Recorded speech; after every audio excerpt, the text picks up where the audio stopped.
رمضان کے ایام میں دے سب کچھ دوسرا کہ عید کا جو دن ہے، عید کے دن کی بھی کوئی فضیلت ہے؟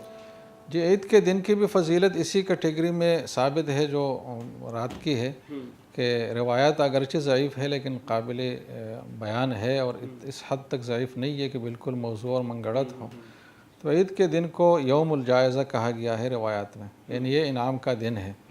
اس دن صبح سویرے ہی اللہ تعالیٰ کی طرف سے فرشتے بھیجے جاتے ہیں جو ہمیں تو نظر نہیں آتے لیکن باقی مخلوقات کو ان کی آوازیں کرامن کاتبین ہیں، ہمیں تو نظر نہیں آتے لیکن اللہ کے ایک تکوینی نظام ہے، ایک نظام کے تحت وہ تو فرشتے آئے ہوئے ہوتے اور ہر اہم راستے پر وہ کھڑے ہوتے ہیں اور لوگوں کو باقاعدہ بلاتے ہیں فرشتے، اور جس کی آواز انسانوں کے علاوہ باقی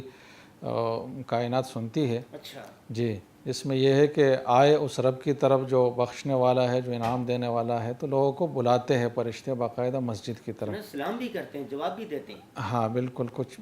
تو باقی یہ ہے، باقی جب انسان آتا ہے اس میں عید کی نماز میں اور واجب نماز ادا کرتا ہے تو اس کے بعد اللہ تعالیٰ کے علم میں تو سب کچھ ہے، لیکن اللہ نے یہ کائنات کا نظام ایک اسباب کے طرز پر رکھا ہے۔ تو اسی تناظر میں اللہ تعالیٰ فرشتوں سے پوچھتا ہے کہ آپ مجھے بتائے کہ جس شخص کو ایک ٹاسک دیا گیا ہو، ایک محنت سپرد کی گئی اور اس نے وہ محنت پوری کی ہو، تو اس شخص کو کیا ملنا چاہیے؟ تو فرشتے کہیں گے کہ عام اصول یہ ہے کہ اس کو پورا بدلہ دیا جائے، ایوفا اجرہ۔ تو اللہ تعالیٰ ایسے موقع پر پھر اعلان فرمائیں گے، اور اس سے اس دن کے انعام والے دن کا پہلو ہمیں نظر آئے گا۔ اللہ تعالیٰ فرشتوں سے فرمائیں گے کہ یا ملائکتی انی قد جعلت ثوابہم من صیامہم شہر رمضان و قیامہم رضائی و مغفرتی، کہ انہوں نے رمضان میں جو روزے رکھے ہیں اور رات میں جو قیام اللیل کیا ہے،